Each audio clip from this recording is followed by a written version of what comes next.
Ce que je voulais dire, il a dit que Israël sera, disons, détruit. Non, c'est Israël qui aujourd'hui rêve au grand Eretz Israël, au grand Israël. Et ils vont de la Méditerranée jusqu'au fleuve Euphrate et ils vont prendre Médine et la Mecque. C'est ce qu'Israël dit, il le dit ouvertement, hein. Et il ne se casse pas pour le dire. Il y a même un ambassadeur qui claironnait ça. Donc, Israël a un plan. Aujourd'hui, les gens disent ah, c'est l'Amérique qui protège Israël. Non, c'est Israël qui protège l'Amérique. C'est Israël qui tient l'Amérique. Si Israël demande à Trump d'aller dans un nuit au marché, il le fera. C'est Israël qui tient l'Amérique, ce n'est pas le contraire. Tant qu'on croira que c'est l'Amérique qui tient Israël, toutes nos analyses seront fausses. Non, l'Amérique ne tient pas Israël. Mais voilà. Israël est le 51e État de l'Amérique. C'est la même nation, un peu comme les Français le faisaient avec les territoires d'outre-mer. Oui, c'est la même nation qui s'est délocalisée en Palestine. Oui, laisse-moi terminer, puisqu'il ne reste que 2 minutes. Vous avez dit que non, les Iraniens n'étaient pas du côté des Africains, mais si nous, en tant qu'Africains, on ne se rend pas compte de cette évidence, qu'aucun autre peuple n'est pour les Africains, on ne s'en sortira pas. Ouais. Aujourd'hui, c'est les pays qui étaient avec les Africains pour les aider à prendre l'indépendance. C'est eux qu'on vient noircir en Afrique. La Russie a aidé les pays à être indépendants. Indépendants de qui? Vous le savez, qui étaient les États coloniaux en Afrique? La France, l'Angleterre, le Portugal, l'Espagne. Mais aujourd'hui, on veut nous faire croire que c'est les Russes qui sont mauvais et que c'est tous ces autres colons endurcis qui sont les meilleurs.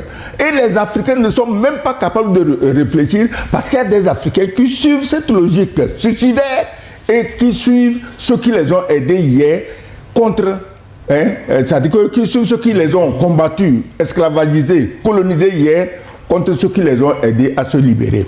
L'Afrique ne doit attendre de salut de personne à part elle-même. Voilà. À l'heure des missiles hypersoniques, personne n'est loin de personne. C'est comme si on était assis dans la même chambre.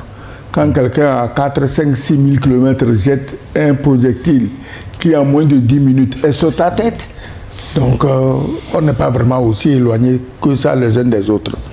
Je voulais, puisque lui il a fait présenter tout le panorama historique, je voulais rappeler à propos de l'Iran, des États-Unis et d'Israël. Mais en fait, c'est la cupidité qui fait marcher l'Amérique. C'est la cupidité. De la même manière, on est allé enlever Maduro pour s'approprier 300 milliards de barils de pétrole. De la même manière, on va tuer le président iranien. L'Iran a un stock de pétrole d'environ 210 milliards. Ça, c'est le pétrole, sans parler de gaz et beaucoup d'autres richesses.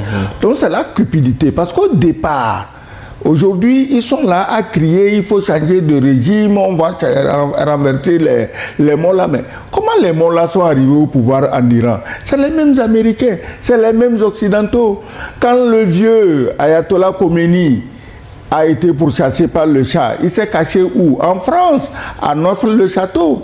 Et le jour de son retour en 1979, oui, mais c'est un avion d'Air France bourré de ministres français, d'agents de renseignement français, avec toute la propagande possible et impossible pour le soutenir dans les médias occidentaux.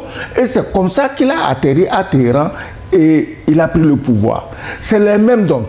Mais comment le Shah était arrivé au pouvoir? Le Shah lui-même, Reza Pahlavi. Au départ, c'est toujours le pétrole. Le premier ministre Mossadegh a nationalisé le pétrole parce que les anglo-saxons exploitaient le pétrole, les Iraniens n'avaient rien. Comme ça se passe aujourd'hui en Afrique, tu t'imagines, tu as du pétrole, les gens viennent l'exploiter et tu as 8% de ton propre pétrole. Le même schéma est là aujourd'hui dans beaucoup de pays africains où les gens se tapent la poitrine que oui, ils ont gagné, ils sont les plus malins, les plus intelligents. Non, vous n'êtes rien.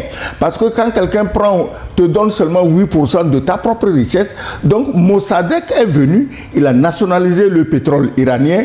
Et qu'est-ce que les Américains et Anglais ont fait? Mais ils l'ont assassiné et ils ont pris un officier qu'on appelle, qui s'est proclamé le roi.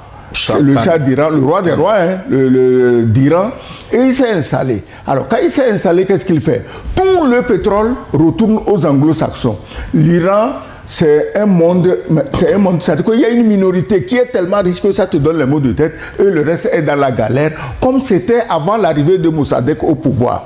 Alors, ces abus, si les anglo-saxons avaient concédé ne serait-ce qu'une miette raisonnable du pétrole iranien au peuple iranien, l'ayatollah Khomeini ne serait jamais arrivé au pouvoir.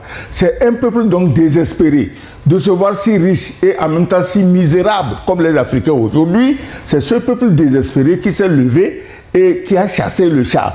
Mais quand on a chassé le Shah, les mêmes qui l'avaient mis au pouvoir, mais personne ne voulait le voir.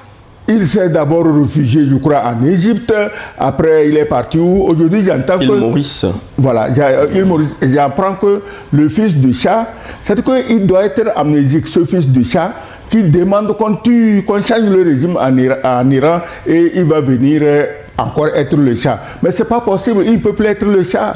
Ça veut dire qu'il ne connaît pas son histoire, l'histoire de son père, comment son père est venu au pouvoir en Iran, il ne connaît pas. Et comment son père a été chassé et par qui, il ne connaît pas. Donc il réclame le pouvoir, il veut le pouvoir. À cause de il veut le pouvoir, les autres peuvent aller bombarder l'Iran, tuer des centaines de personnes, cramer des filles à l'école, pour lui c'est bon. Maintenant, donc c'est la cupidité. Sinon, si vous remontez, avant d'arriver ici, j'ai lu une interview où un journaliste interviewait un juif vivant en Iran. Il dit, mais lui, il est surpris de rencontrer des juifs en Iran. Et le juif lui dit, mais attends, nous sommes ici depuis 3000 ans, 30 siècles. Les juifs, et c'est l'Iran qui a la plus grande communauté juive au Moyen-Orient, en dehors d'Israël. C'est l'Iran. Est-ce que quelqu'un t'a jamais dit ça? Est-ce qu'il y a un média qui a jamais dit ça? Non. On veut noircir l'Iran, et on glorifie maintenant les autres. Aujourd'hui, l'Iran en a marre. Parce que l'Iran n'est pour rien dans les malheurs qui arrivent à Israël.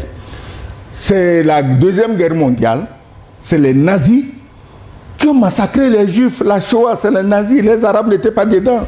Les Iraniens n'étaient pas dedans, ils n'étaient pas impliqués, ils n'ont tué personne.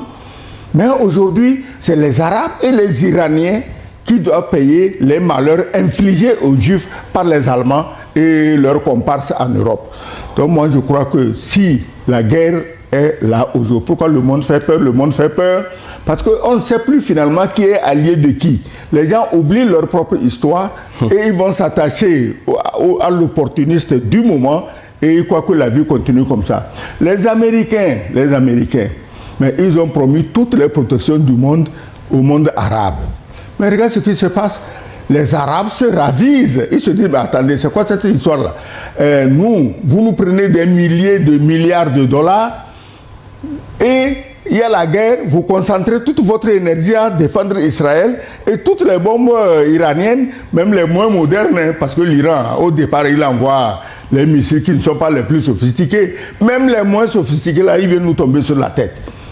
Donc, je crois que cette guerre est voulue pour la cupidité, cette guerre est voulue pour des raisons religieuses, c'est-à-dire que l'islam, le sionisme politique, et je ne sais même pas en quoi l'Iran a attaqué qui. Remonte dans l'histoire, l'Iran a attaqué qui au Proche, au Moyen-Orient? Personne. Tu n'as jamais entendu que l'Iran a déclaré la guerre à un pays? Les Iraniens ont attaqué l'Égypte. Oui. Si tu veux me parler du temps de Pharaon, là, je te rappelle que quand les Juifs ont été amenés en esclavage à Babylone, c'est un roi perse qui les en a libérés. Cyrus.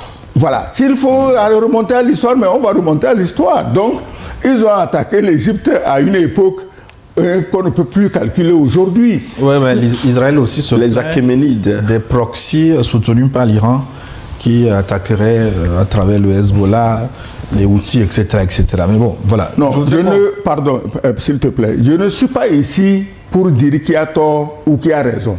Je rappelle des faits. Israël aussi se plaît, c'est normal. Israël, c'est un petit point.